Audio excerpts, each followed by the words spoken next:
Hello, and welcome to Sanger and Eby's Short Take, 6 tips to enhance your web presence. My name is Katie Krafka, and I'm the Director of Client Engagement with Sanger and Eby. Sanger and Eby specializes in creating integrated marketing strategies and campaigns, as well as developing easy-to-manage, accessible websites for higher education. Joining me today are 2 Sanger and Eby team members, Krista and Mike. They specialize in website design and development. Krista and Mike, can you introduce yourself? Yeah, hi, I'm Krista Bowner. I'm a senior designer at Sanger and Eby. I've had the privilege of working as a lead designer on website redesigns for both St. Charles Community College and Sussex County Community College. I've also recently worked as a graphic designer on a program-specific enrollment campaign for Cincinnati State. Hi, I'm Mike Welch. I'm the Chief Technology Officer at Sanger and Eby. I'm involved in more of the technical side of things. Over the last 20 years or so, I've been involved in many college website redesigns and redevelopment efforts. Most recently, one for the College of Mount St. Joseph with a website refresh. Great. Thank you so much. So our goal today is for you to leave this short take with actionable web enhancement tips so you can start implementing them today. Please utilize the chat for questions, and we will try to answer as many as possible at the end of the presentation. So let's jump right in. My first question is for Krista. So Krista, what is one of the first things you can do to enhance your web presence? Yeah, so a great first step that you can do is take control of your homepage priorities and content. This is a really manageable yet impactful starting place for web enhancements because your homepage is your first impression to your audience. So keep it well organized and strategically designed. On college sites, it's especially important to lead with targeted content intentionally geared toward prospective students. So to walk through some ways to prioritize your homepage content, we have some samples from a recent redesign we did with Mount St. Joseph University. As Mike had kind of touched on, they had wanted our help in revamping their homepage and some other pages throughout the site in a way that drove more prospective students to take action. So some key updates that we introduced on their homepage included the addition of a targeted recruitment message to prospective students in the header hero area with engaging photography. We turned this area into a rotating image slider that showcases important high-level aspects of life at the Mount to help create a visually impactful and holistic intro to the university. And it was important to keep this area designated strictly for showcasing this kind of recruitment content rather than using it as busy advertising space for announcements. We also added clear call to action buttons at the top of the page for their most important tasks, such as request info, visit and tour, and apply now. And then we went ahead and utilized the rest of the homepage content with helpful resources and reasons to believe for prospective students, like a link to virtual tour, notable school stats, a section for featured departments and programs with a link to explore their majors, a student success story spotlight, and then important news and events. So I think the point we keep trying to drive home here is that every section of content on your homepage should be serving your primary objective to increase prospective student engagement and enrollment. And part of the way to successfully execute this means that it's really important to take control of managing what gets displayed on the homepage and then removing any extra content that's just going to clutter the space and going to keep your users from easily finding the content that they really want. All too often we see schools struggle with the internal politics around different departments, maybe wanting their hand in what goes on the homepage and wanting some real estate there constantly. So this is why it's so crucial in that realm to enforce this rule about only displaying the most strategic content that serves your primary objective. And I think a great solve for this is to have that designated area for showcasing your featured departments and programs, and that can be updated throughout the year. It's an intentional yet organized way to keep that kind of content contained to just one area of the homepage. So I think ultimately, as long as you're able to stick to maintaining those strategic sections for very specific content, you should be able to secure a nice, well-balanced homepage. Great. Thanks, Krista. Those were some really good points. So I think all of us here like working smarter and basing our decisions on data rather than a hunch or a gut feeling. So Mike, how can we make sure that we are making the most informed decisions when making updates to our website? Well, that's a great question. And really, tip number 2 is use your data. You need to monitor your website's traffic and your Google Analytics. So if your website is not currently tracking Google Analytics or some other tools, that's something that you really should look into. Most of our clients use Google Analytics because it's free, it's robust, it's very easy to implement. It actually gets built in directly into every page, into your page template, and then tracking then comes for free. Google Analytics can tell you a lot about your site visitors and their behavior. It can tell you where they're coming from, where they live, maybe their age. It can also tell you their behavior. So, as they're clicking around the site, all of those clicks are then monitored and tracked. Google Analytics then provides a lot of tools for generating reports.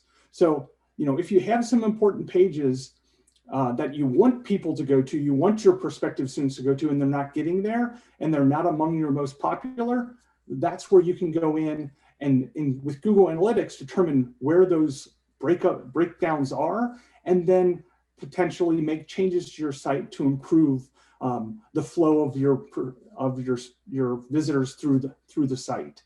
So for example, if you have an important page that people aren't finding, maybe you add a link, a call to action on the homepage, or maybe you go to one of the more popular pages and then provide a cross link over to that important page.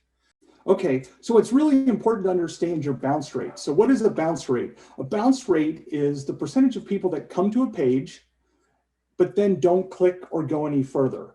So that is something that can tell you where you need to add call to actions or where you need to improve the flow so people can click and then go deeper into your site. It's also really important to understand what social media channels people are coming through. How are they getting to your site? How much traffic is coming from mobile? That's very important. All of this data can be pulled from Google Analytics. It's all tracked and very easy to report on.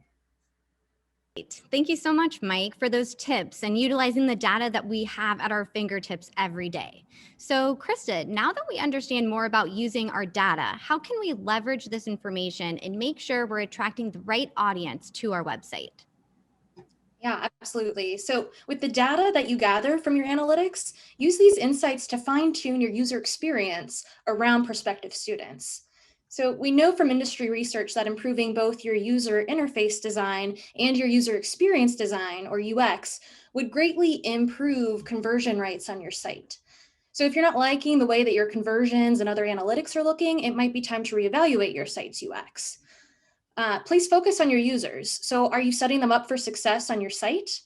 One great place to start evaluating this is by taking a look at your main navigation menu. Maybe it's overloaded with items and long drop-down menus. So think about what's the most important content that your users need, and then clean up your menus to reflect this. Try not to overclutter your drop-downs with too many options either. Try to keep things clean and succinct for students to easily navigate.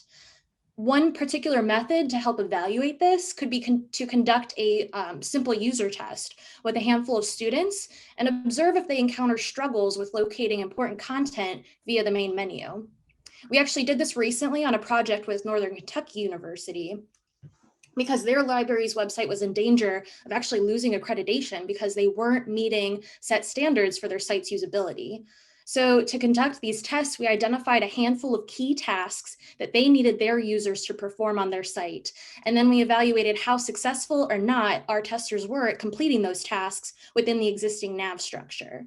And the results opened our eyes to a number of glaring issues that we were able to solve for by reorganizing the content in the menus in a way that was more intuitive for those users. I know it's commonly seen that over time, these menus can get cluttered and unorganized as you add more pages to your site. So another important thing that you could do is to run a content audit on your site to make sure you're keeping your navigation and sitemap pages all clean and up to date. And then one other great thing that you can also do to help boost your site's UX is to utilize internal linking across your entire site.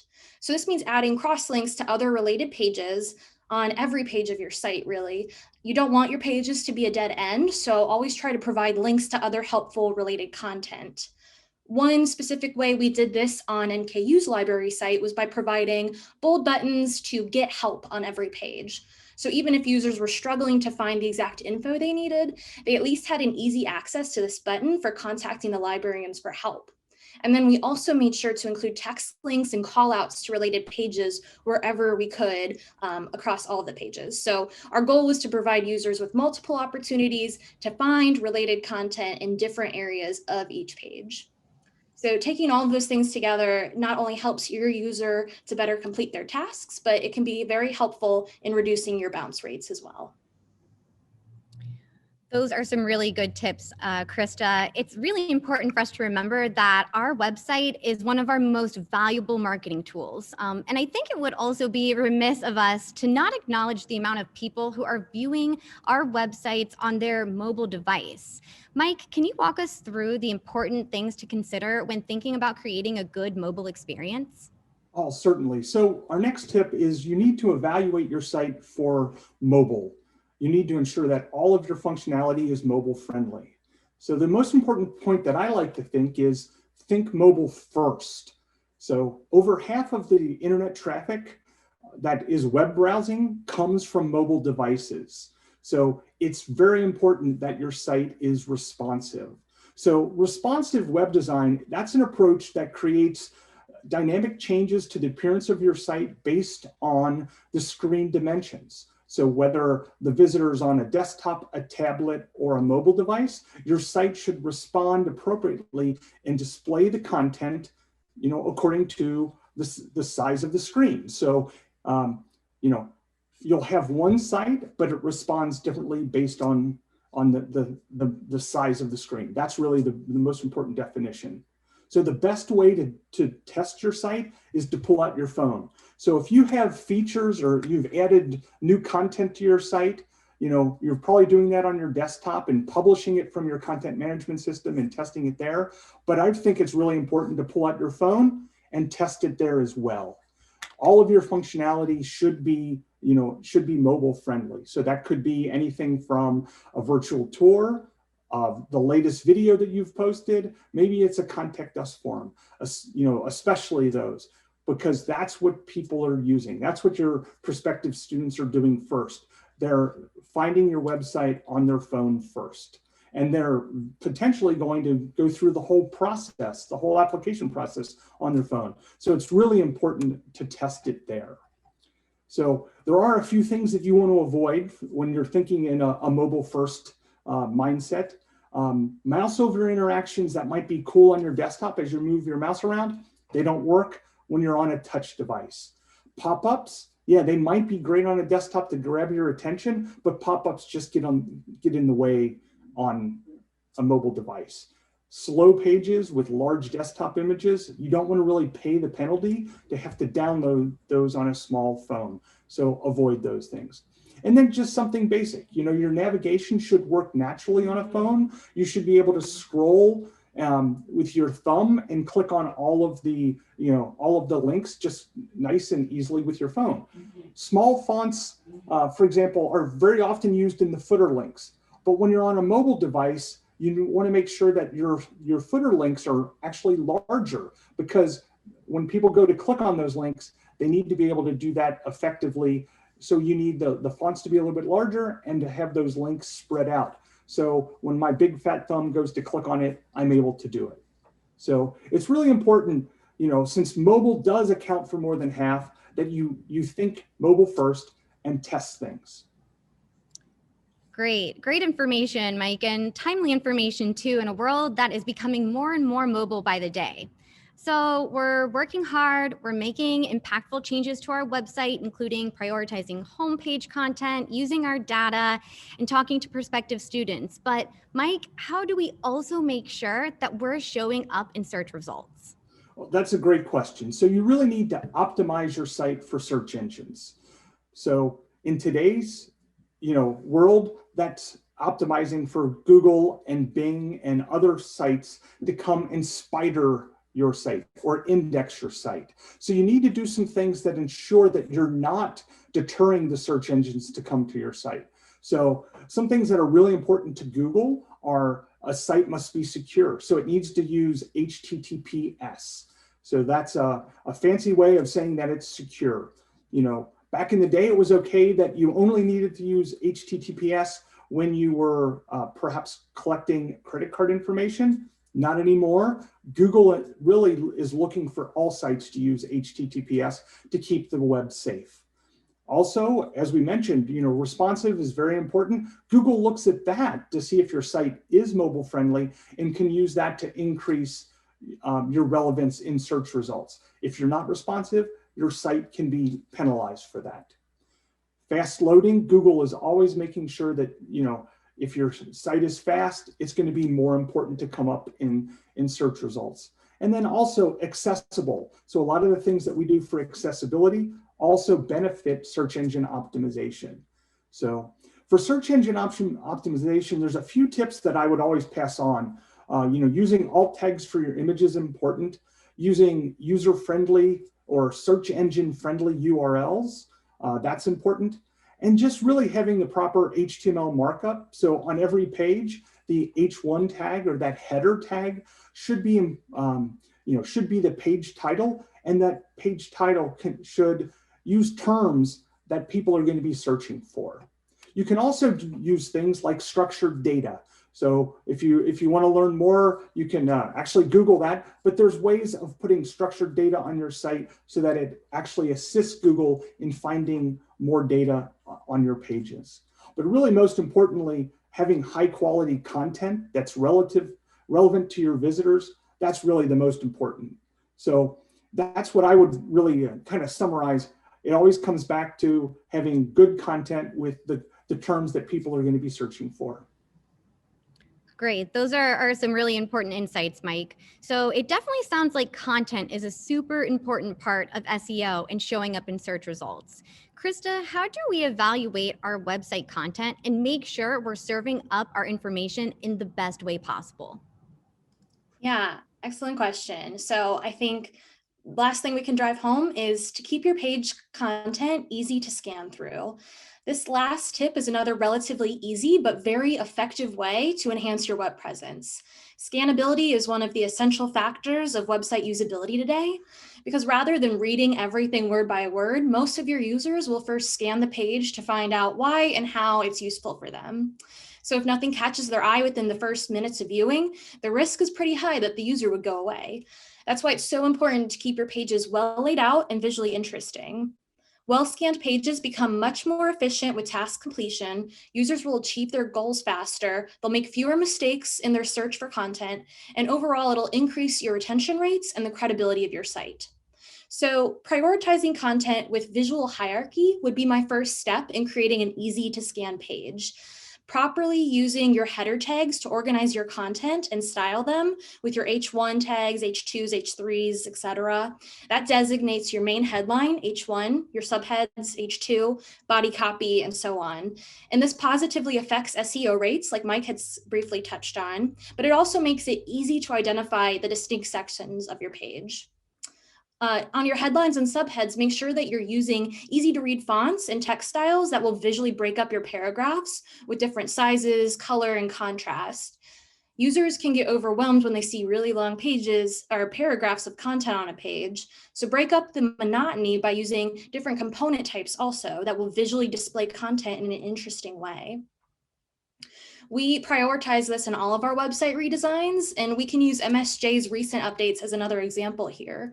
We strategically helped them build a strong library of component types that they could use on all of their page templates across their site. So for example, we created some new components for accordion lists, numbered and bulleted lists, block callouts, image callouts. We got pull quotes, embedded video, and image components. The list goes on. But all of these components were designed to help restructure their content on each page in an enhanced way. We also encourage the use of engaging images throughout the page wherever possible, because people perceive images faster than words. So that also helps increase your scannability. And I think just overall, taking a quick look at some of these before and after shots, it's a clear way to visualize how impactful the enhancements to your page layouts can really be. We were able to transform what were long, kind of stale pages into much more scannable and engaging layouts. Great. Thank you so much to our experts. And there you have it, our 6 tips to enhancing your web presence. Thank you for choosing to join us and attend Sanger and EB's Short Take. Krista and Mike will be joining us for our Q&A, and we will head over to the chat now and answer as many questions as we can. Thanks again.